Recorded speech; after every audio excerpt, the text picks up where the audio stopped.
Finally idli கடை படம் வந்து வருகிற ஏப்ரல் 10ஆம் தேதி ரிலீஸ் பண்ணுறாங்க அப்படின்ற விஷயத்த வந்து இப்போ சுவாரஸ்யமாக வந்து தனுஷ் அவர்கள் ஒரு போஸ்டர் மூலியமாக ஷேர் பண்ணிட்டாருன்றதை பார்க்க முடியுது. ஆனால் முக்கியமாக அந்த போஸ்டரில் இன்னொரு விஷயமும் இருக்குது. இந்த படத்தில் அருண் விஜய் அவர்கள் நடிக்கிறாரு அப்படின்ற விஷயமும் இன்னும் கூடுதலான ஒரு சர்ப்ரைஸு அப்படின்னு கூட சொல்லி ஆகணும். ஏன்னா வந்து இந்த படத்தில் வந்து இட்லி கடையில் வந்து முதல்ல ஒரு போஸ்டர் ரிலீஸ் பண்ணியிருந்தாரு. அதில் வந்து ராஜ்கிரண் அவர்கள் இருக்காங்க அப்படின்னு விஷயம் சொல்லியிருந்தாங்க. அதுக்கப்புறம் வந்து நித்யானந்த் இந்த படத்தில் நடிக்கிறாங்க அப்படின்னு விஷயம் சொல்லியிருந்தாங்க.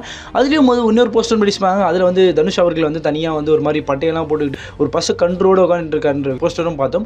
அதுக்கப்புறம் வேறு என்ன சர்ப்ரைஸ்லாம் அந்த படத்தில் இருக்கும் அப்படின்ற எதிர்பார்ப்பு அதிகம் நேர்ந்த நேரத்தில் இப்போ வந்து ஒரு போஸ்டர் ரிலீஸ் பண்ணியிருக்காரு.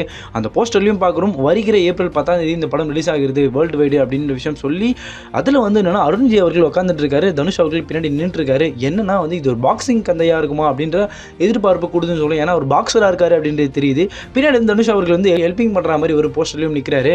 ஸோ இந்த கதை வந்து எந்த மாதிரி இருக்கும் அப்படின்னு எதிர்பார்த்த நேரத்தில் ஆடியன்ஸ் எல்லாரும் இப்போ வேறு மாதிரிலாம் சொல்ல ஆரம்பிச்சிட்டாங்க. ஒருவேளை இந்த படம் வந்து பத்ரி படம் மாதிரி இருக்குமா அப்படின்ற எதிர்பார்ப்பு சொல்கிறாங்க. இல்லைனா வந்து ஆல்ரெடி ஒரு முன்னாடி எடுக்கப்பட்ட படம் ராயன் படம் மாதிரி இருக்குமா அப்படின்ற சொன்னாங்க. ஏன்னா ராயன் படத்தில் வந்து அதில் என்ன பண்ணியிருப்பாருன்னா வந்து ஃப்ரைட் ரைஸ் கடை போட்டுக்கிட்டு ஒரு பேக்ரவுண்டில் ஒரு ரவுடியாக இருப்பார். இதில் என்ன மேட்டர்னா வந்து இப்போ வந்து இதில் வந்து ஒரு இட்லி கடை போட்டிருக்காரு. ஸோ இட்லி கடை பேஸில் இந்த கதையாக இருக்குமா, இட்லி கடை வச்சுட்டு ஒரு கேங்ஸ்டராக இருப்பாங்களா அப்படின்ற விஷயமும் சொல்கிறாங்க. இன்னொரு சைடு வந்து பாக்ஸிங் படம் அப்படின்றதுனால வந்து மேபி வந்து M Kumaran son of Mahalakshmi படம் மாதிரி இருக்குமோ, ஆல்சோ வந்து பத்ரி படம் மாதிரி இருக்குமா அப்படின்ற நிறைய விஷயத்தை வந்து ஆடியன்ஸ் எல்லாரும் ஒரு மாதிரி குழம்பிட்டு இருக்காங்கன்னு சொல்லலாம். இன்னொரு சைடு வந்து ட்ரால் பண்ணிட்டும் வந்துட்டு இருக்காங்க கூட சொல்லி ஆகணும். ஆனால் இதெல்லாம் தாண்டி தனுஷ் அவர்கள் நடித்தாலே வந்து இந்த படம் வந்து அந்தளவுக்கு ஹிட் ஆகும் அப்படின்ற எதிர்பார்ப்பு அதிகம் இருக்குது. அதே மாதிரி இப்போ வந்து ஆப்போசிட்டாக வந்து இப்போ அருண் விஜயும் வந்து கூட இணைஞ்சிருக்காருன்னும் போது இன்னும் கூடுதலான எதிர்பார்ப்பு இருக்குன்னு கூட சொல்லி ஆகணும். ஏன்னா அருண் விஜய் அவர்களுக்கு காம்போவில் யாராருக்குள்ள காம்போவை நடிக்கிறோம் அந்த படம் இல்லாமல் ஹிட் அப்படின்ற விஷயம் எல்லாருக்கும் தெரியும். ஏன்னா வந்து என்ன இருந்தாலும் தலை அஜித்தோடு நடிச்சிருந்தாரு, அந்த விஷயமும் பார்த்தோம்.